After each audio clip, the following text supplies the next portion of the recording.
Ici Radio Taïwan International. Tout de suite, Meg Wang vous propose l'émission Retour à la source.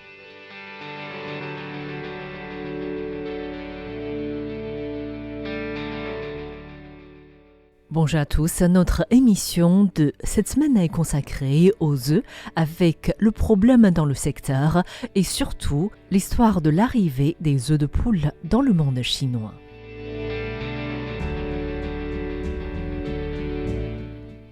Le froid de l'hiver que les Taïwanais connaissent actuellement reflète malheureusement la situation des fermes de production d'œufs qui font face à la mort plus importante des poules en raison du froid et de la grippe aviaire.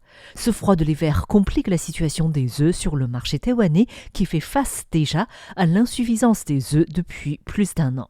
Et dans le but d'assurer les prix des œufs sur le marché, la Commission ministérielle de l'agriculture importe des œufs depuis le Japon, des États-Unis et aussi l'Australie depuis mars dernier. Et d'après les dernières données de janvier à novembre 2022, la quantité d'œufs importés a atteint les 2525 tonnes, soit le niveau record. Les autorités agricoles affirment que la quantité d'œufs sur le marché est suffisante, puisque selon elles, le marché est approvisionné avec 120 000 cartons de 200 œufs chaque jour. Or, selon le président du comité de surveillance de la production et de la vente des œufs de poule, Chen Jingding, l'insuffisance des œufs est une réalité du marché. Selon lui, chaque jour, l'insuffisance est de 5 000 à 6 000 cartons de 200 œufs, c'est-à-dire entre 1 million et 1 200 000 œufs par jour. Pour les consommateurs, les prix des œufs ont augmenté, mais au final, les prix sont gelés plutôt du côté des fermiers. La hausse des prix des graines, celle des poules jeunes, font que de nombreuses fermes ont encore de poules plus âgées et les conditions climatiques peu favorables font que la quantité d'œufs sur le marché ne répond pas à la demande nationale qui est de l'ordre de 23 millions d'œufs par jour, ce qui correspond en réalité au nombre de la population taïwanaise. Pour les Taïwanais, des œufs de poule sont considérés comme un aliment nutritif. Aujourd'hui, alors que les Taïwanais font attention à une alimentation équilibrée, manger un œuf pour des protéines riches est devenu une habitude alimentaire. Les œufs les plus couramment consommés par les Taïwanais de nos jours sont des œufs de poule. Seulement, bien avant l'arrivée des élevages de poules plus industrialisés vers la deuxième moitié du XXe siècle, que ce soit en Chine ou à Taïwan, les œufs les plus fréquents étaient plutôt des œufs de canne. Ce qui nous intéresse aujourd'hui, c'est donc le changement d'habitude alimentaire chez le monde chinois. Récemment, Zhang Ning, chercheuse de l'Institut de l'Histoire moderne de l'Academia Sinica, a publié un article sur l'arrivée des œufs de poule dans le monde chinois.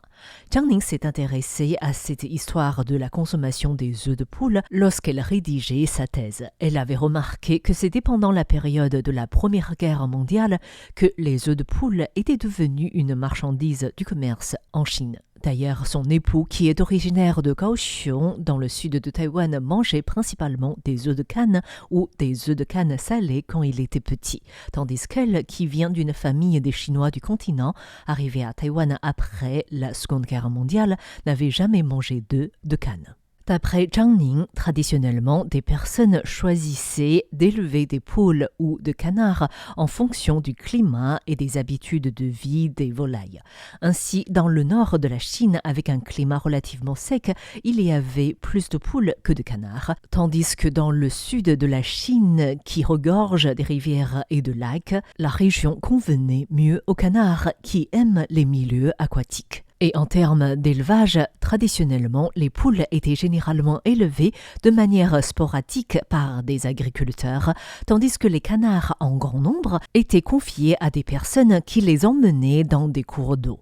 Quant à la quantité des œufs produits, dans les années 30, une poule pouvait pondre environ une centaine d'œufs par an, tandis que les canards bien élevés pouvaient pondre plus de 200 œufs.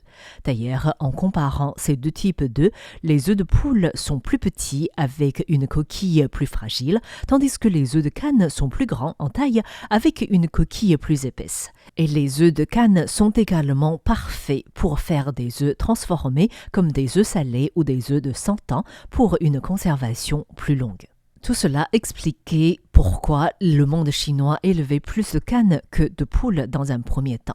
En réalité, le but initial de l'élevage de poules ou de canards était plutôt pour leur viande, tandis que des œufs étaient plutôt dotés d'une signification particulière en raison de croyances populaires, puisque des œufs étaient utilisés lors des fêtes traditionnelles pour des offrandes aux dieux ou alors pour chasser les mauvais esprits.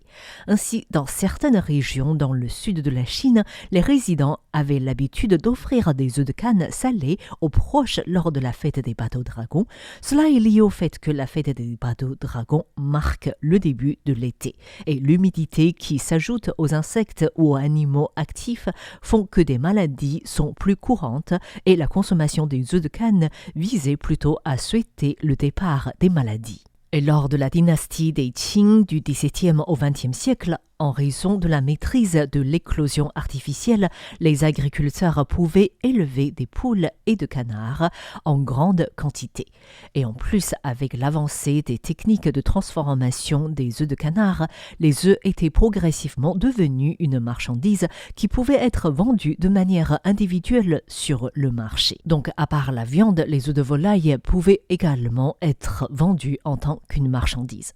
L'essor des œufs de canne était également en lien avec la mise en place de transports maritimes et fluvial. Dans les années 1860, la navigation commerciale était déjà ouverte et il suffisait de 2 à 3 jours pour faire des allers-retours entre la ville de Shanghai et Hankou. Et Hankou était devenir par la suite une véritable artère de 9 provinces chinoises et un important centre de distribution des produits agricoles vers la Chine plus vers l'intérieur.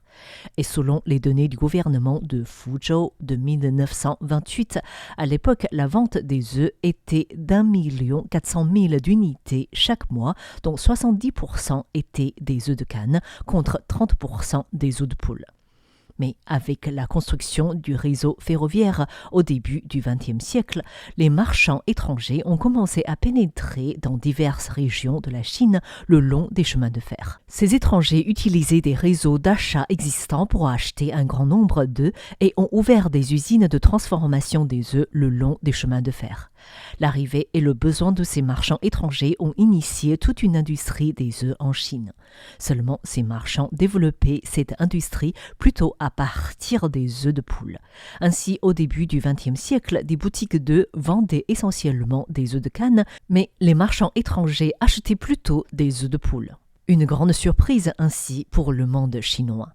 Toujours selon Zhang Ning, chercheuse en histoire moderne de l'Academia Sinica, à cette époque, chaque famille d'agriculteurs produisait des œufs de poule en petite quantité et la production était la plus abondante au printemps et en automne. Et dans la société traditionnelle, il y avait toujours des commerçants ou des agriculteurs qui faisaient le travail de porteur après la période des récoltes agricoles. Ils faisaient ainsi de porte à porte pour acheter des œufs de poule pour les revendre aux magasins ou aux marchands des œufs.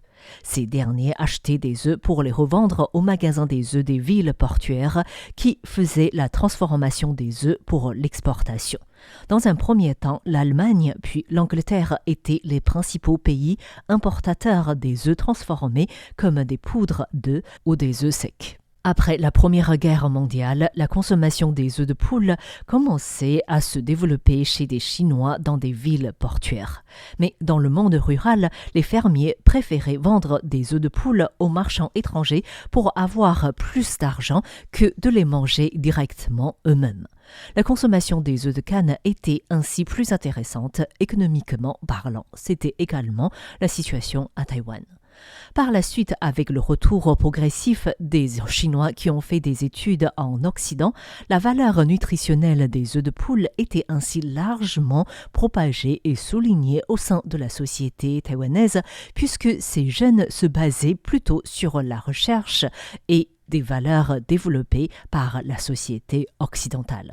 Ainsi, même si les valeurs nutritionnelles des œufs de poule et de canne sont quasiment similaires, celles des œufs de poule étaient largement promues et mises en avant. Ainsi, dans la campagne taïwanaise, même si les familles avaient l'habitude de consommer des œufs de canne, très vite, les familles taïwanaises vont également s'orienter vers des œufs de poule pour arriver au concept d'aujourd'hui, c'est-à-dire il convient bien de manger un œuf par jour et un œuf de poule. Et en même temps, les œufs de canne ne sont pas disparus, surtout les œufs de canne salés qui sont toujours utilisés dans les gâteaux, les pâtisseries traditionnelles. D'ailleurs, lors de la fête des bateaux dragons, la consommation des œufs de canne reste une réalité puisque des œufs de canne salés sont souvent présents dans les zongzi, enveloppés dans le riz glutineux et des feuilles de bambou. Merci de votre écoute. C'était Meg Wang qui vous a présenté Retour à la source consacré aujourd'hui au problème de l'insuffisance des œufs de poule sur le marché et surtout à l'histoire